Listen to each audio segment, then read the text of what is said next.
Kami dari Prodi Perbankan Syariah dari kelompok 3 akan menyampaikan materi kami, yaitu tugas bahasa Indonesia yang berjudul Bank Indonesia Dorong Sinergi dan Transformasi Ekonomi Nasional. Akan tetapi sebelum kami menyampaikan materi, terlebih dahulu saya sebagai moderator akan memperkenalkan teman saya satu persatu. Yang pertama ada Mbak Eva, kedua ada Mas Zainun, ketiga ada Mbak Bulan, keempat Mbak Azka, dan kelima Mbak Viola, dan yang terakhir ada Mbak Nini. Baiklah, untuk memulai presentasi kita pada siang hari ini yaitu pendahuluan. Dalam beberapa tahun terakhir, perekonomian global menghadapi berbagai tantangan yang signifikan atau yang jelas, termasuk di Indonesia. Bank Indonesia mengidentifikasi 5 isu utama. Untuk mengatasi tantangan tersebut, Bank Indonesia menekankan pentingnya sinergi kebijakan antara pemerintah dan lembaga terkait. Kebijakan Bank Indonesia terdiri dari 5 pilar. Meskipun tantangan global masih ada, Indonesia menunjukkan ketahanan dengan pertumbuhan ekonomi atas 5%. Namun risiko dari luar negeri tetap mengancam. Oleh karena itu pentingnya bagi Indonesia untuk memperkuat struktur ekonominya dan meningkatkan kualitas sumber daya manusia.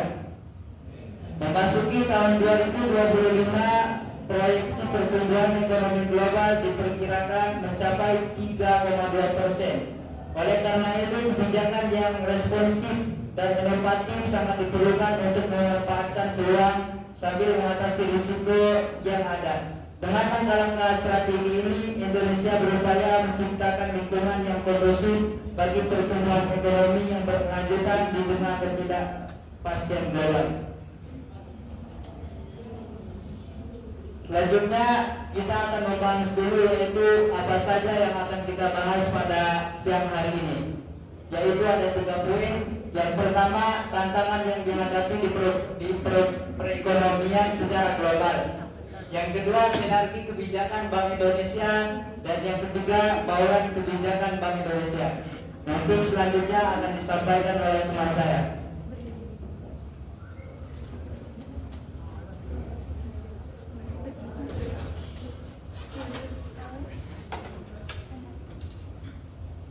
Jadi di sini saya akan menjelaskan mengenai tantangan ekonomi secara global. Jadi di sini yang pertama ada perlambatan ekonomi global yang disertai divergensi pertumbuhan. Jadi kali ini pertumbuhan ekonomi dunia melambat dengan ketidakpastian pasar keuangan yang mereda di tengah divergensi antar negara yang semakin melebar. Memasuki tahun 2024, berbagai risiko global perlu dicermati, seperti pelemahan ekonomi di sejumlah negara, utama meningkatnya tensi geopolitik dan fragmentasi global, serta meningkatnya tekanan fiskal di banyak negara. Selanjutnya, ada penurunan inflasi yang berjalan lambat. Di Amerika Serikat, proses penurunan inflasi akan berjalan lebih lambat sehingga penurunan suku bunga Amerika Serikat diperkirakan juga akan lebih terbatas. Sementara itu, kebutuhan pembiayaan defisit fiskal yang lebih besar oleh pemerintah Amerika Serikat mendorong kembali meningkatnya imbal hasil US Treasury, baik teror jangka pendek maupun jangka panjang.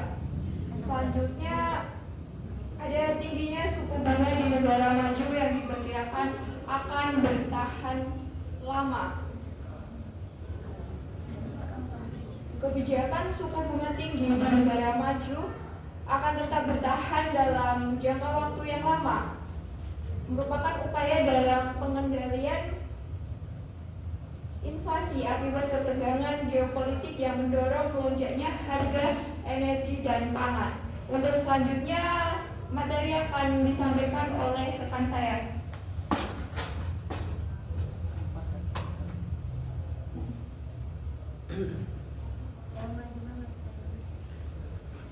Untuk selanjutnya yaitu kuatnya mata uang dolar Amerika Serikat.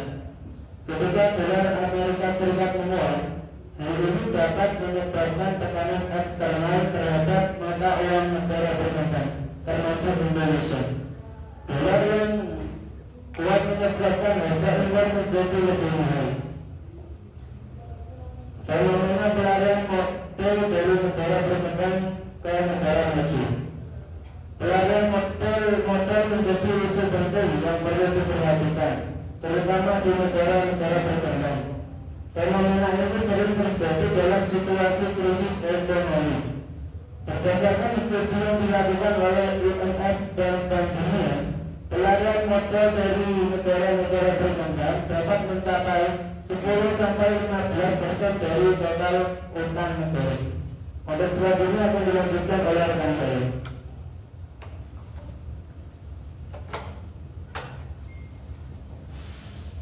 Sinergi kebijakan Bank Indonesia dalam menghadapi tantangan ekonomi global. 1. Stabilitas makroekonomi. Stabilitas makroekonomi mengacu pada kondisi di mana tidak berlebihan dalam perekonomian suatu negara. Hal ini ditandai dengan pertumbuhan output yang konsisten, inflasi yang rendah dan stabil, serta keseimbangan antara permintaan dan penawaran di pasar. 2. Pertumbuhan domestik. Bank Indonesia memperkirakan pertumbuhan ekonomi Indonesia pada tahun 2024 akan berada pada kisaran 4,7% hingga 5,5%.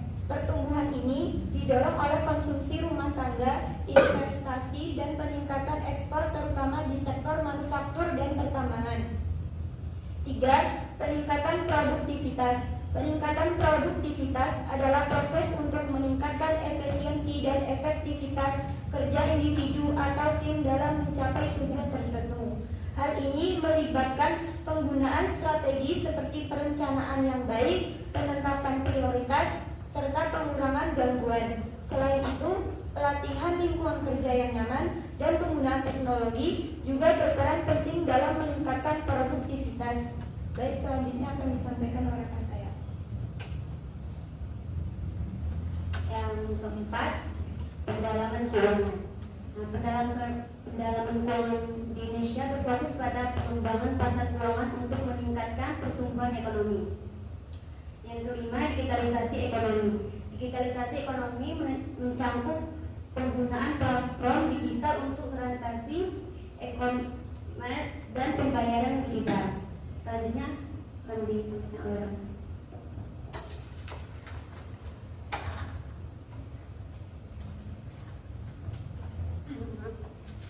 Selanjutnya yaitu bauran kebijakan Bank Indonesia. Bauran kebijakan Bank Indonesia meliputi 5 pilar utama, yaitu yang pertama kebijakan moneter. Kebijakan moneter Bank Indonesia pada tahun 2025 akan diarahkan untuk menjaga inflasi dan stabilitas nilai tukar rupiah. Kebijakan moneter akan disertai dengan pendekatan forward looking dan preemptive. Pendekatan forward looking dan preemptive diterapkan untuk mencapai target inflasi sambil memanfaatkan peluang yang ada untuk mendorong pertumbuhan ekonomi serta stabilitas nilai tukar rupiah menjadi fokus utama, khususnya dalam menghadapi tekanan eksternal dari dinamika ekonomi global. Yang kedua yaitu kebijakan makroprudensial. Bank Indonesia akan mempertahankan kebijakan makroprudensial yang langgar untuk mendukung pertumbuhan ekonomi berkelanjutan dengan tetap turut menjaga stabilitas sistem keuangan. Kebijakan makroprudensial mencakup insentif likuiditas bagi sektor prioritas, pelanggaran kebijakan uang muka, kredit, properti, dan otomotif, serta pengawasan sistem keuangan untuk menjaga stabilitas sektor perbankan. Yang ketiga yaitu kebijakan sistem pembayaran. Kebijakan sistem pembayaran pada tahun 2025 akan diarahkan untuk mempercepat kemajuan digitalisasi dalam mendukung pertumbuhan ekonomi yang berkelanjutan sesuai dengan blueprint sistem pembayaran Indonesia atau BSPI dari tahun 2025 sampai 2030. Bank Indonesia berencana memperluas digitalisasi sistem pembayaran untuk mendukung pertumbuhan ekonomi yang berkelanjutan. Selanjutnya akan dilanjutkan oleh rekan saya.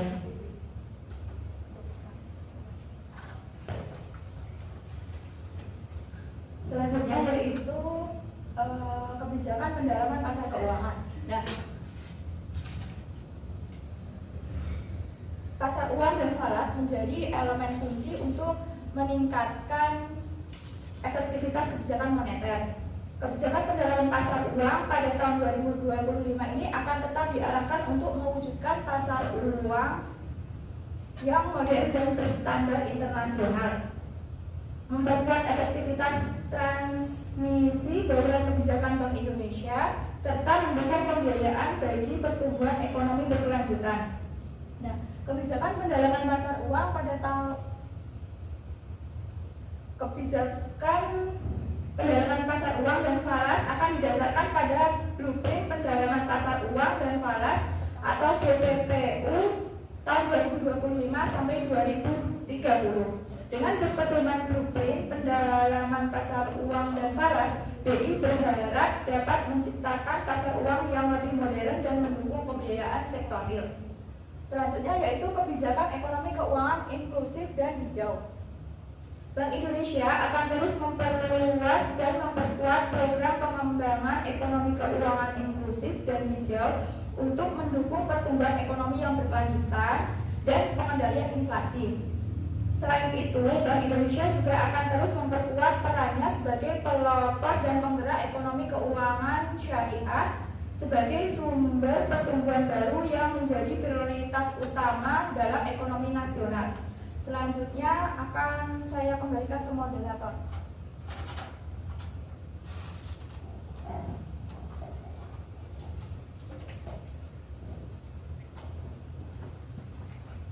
Untuk memperjelas apa yang telah disampaikan oleh teman-teman saya tadi, yaitu saya akan menyimpulkan dari materi yang telah disampaikan oleh rekan-rekan saya, yaitu kesimpulan tantangan ekonomi global yang dihadapi saat ini semakin rumit atau semakin beragam.